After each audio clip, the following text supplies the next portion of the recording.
Tujuan dari video ini adalah menjelaskan tentang jaringan telekomunikasi dan jaringan akses. Tujuan dasar jaringan telekomunikasi.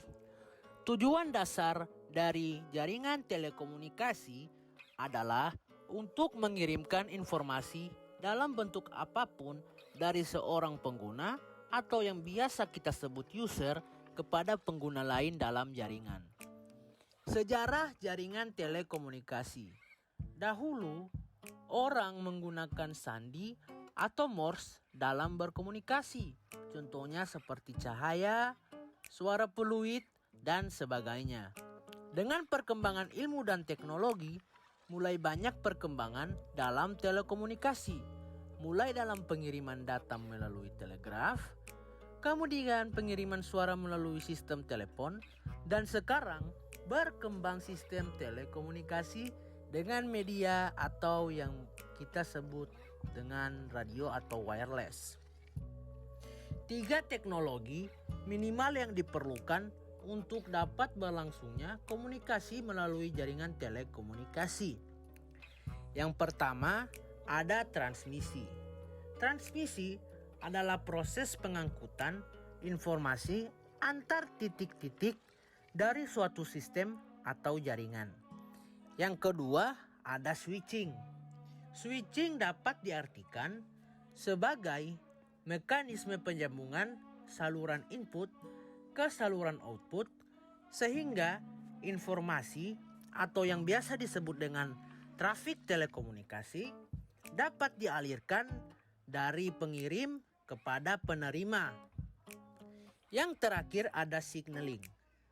Signaling adalah mekanisme yang memungkinkan entitas-entitas jaringan untuk membangun, memelihara, dan mengakhiri suatu session atau koneksi dalam jaringan. Pengertian topologi jaringan. Topologi jaringan adalah suatu teknik untuk menghubungkan komputer yang satu dengan komputer lain yang membentuk menjadi sebuah jaringan. Yang pertama ada topologi jaringan ring atau cincin. Kelebihan topologi jaringan ring, data mengalir dalam satu arah sehingga terjadinya bentrokan dapat dihindarkan. Kekurangan topologi jaringan ring. Apabila ada satu komputer dalam ring yang gagal, maka akan mempengaruhi keseluruhan jaringan. Yang kedua ada topologi jaringan bus. Kelebihan topologi bus, biaya instalasi yang terbilang sangat murah karena hanya menggunakan sedikit kabel. Kekurangan topologi bus. Jika salah satu kabel pada topologi jaringan bus putus atau bermasalah, maka hal tersebut dapat mengganggu komputer klien yang lain. Yang ketiga, ada topologi jaringan star. Kelebihan topologi star, apabila salah satu komputer mengalami masalah, maka jaringan topologi ini tetap berjalan dan tidak mempengaruhi komputer yang lain. Kekurangan topologi star, jika switch atau hub yang notabene-nya sebagai titik pusat mengalami masalah, maka seluruh komputer yang terhubung pada topologi ini juga mengalami masalah.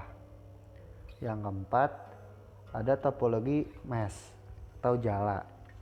Kelebihan topologi mesh ialah jalur pengiriman data yang digunakan sangat banyak, jadi tidak perlu khawatir akan adanya tabrakan data. Kekurangan topologi mesh, sulitnya pada saat melakukan instalasi dan melakukan konfigurasi ulang saat jumlah komputer dan peralatan-peralatan yang terhubung semakin meningkat jumlahnya. Yang kelima, ada topologi jaringan tree. Kelebihan topologi tree adalah susunan data terpusat secara hierarki. Oleh karena itu, hal tersebut membuat manajemen data lebih baik dan mudah dikembangkan menjadi jaringan yang lebih luas lagi. Kekurangan topologi tree. Apabila komputer yang menduduki tingkatan tertinggi mengalami masalah, maka komputer yang terdapat di bawahnya juga ikut bermasalah. Yang keenam adalah topologi jaringan hibrid. Kelebihan topologi hibrid adalah penambahan koneksi lainnya sangatlah mudah. Kekurangan topologi hibrid adalah instalasi dan konfigurasi jaringan pada topologi ini bisa dibilang cukup rumit karena terdapat topologi yang berbeda-beda. Lalu ada macam-macam jaringan telekomunikasi. Yang pertama ada LAN atau Local Area Network. LAN merupakan jaringan yang terdapat dalam sebuah gedung perkantoran. LAN dapat digunakan untuk menghubungkan komputer-komputer yang ada di dalam satu gedung. Yang kedua, ada MAN atau Metropolitan Area Network.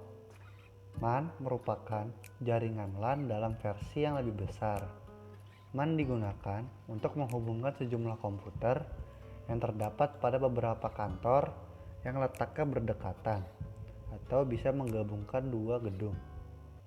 Yang ketiga ada WAN atau Wide Area Network. WAN merupakan jaringan komputer yang mencakup area yang sangat luas hingga ke seluruh dunia. WAN merupakan suatu kumpulan dari beberapa LAN atau MAN yang dihubungkan dengan alat bernama router. Lalu ada jenis-jenis sinyal. Informasi bergerak melalui sistem telekomunikasi dalam bentuk sinyal elektromagnetik. Ada dua macam sinyal, yaitu satu sinyal analog. Sinyal analog adalah sinyal yang berbentuk gelombang. Yang kedua, sinyal digital. Sinyal digital adalah sinyal yang memiliki bentuk berlawanan. Lalu ada jenis-jenis saluran telekomunikasi.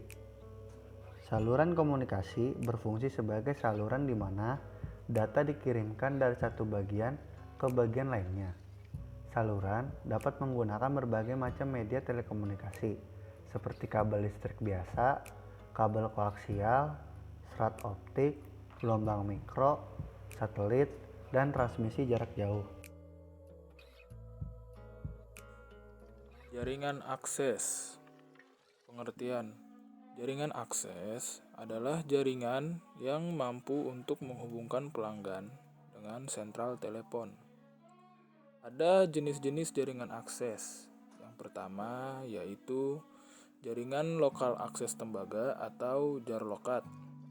JAR-LOCAT adalah sistem pengkabelan dari terminal ke node dengan menggunakan kabel tembaga. Yang kedua, ada JAR-LOCAF atau jaringan lokal akses fiber. Jaringan lokal akses fiber atau JAR-LOCAF adalah jaringan yang menggunakan kabel serat optik untuk menghubungkan antara sentral lokal dengan terminal pelanggan.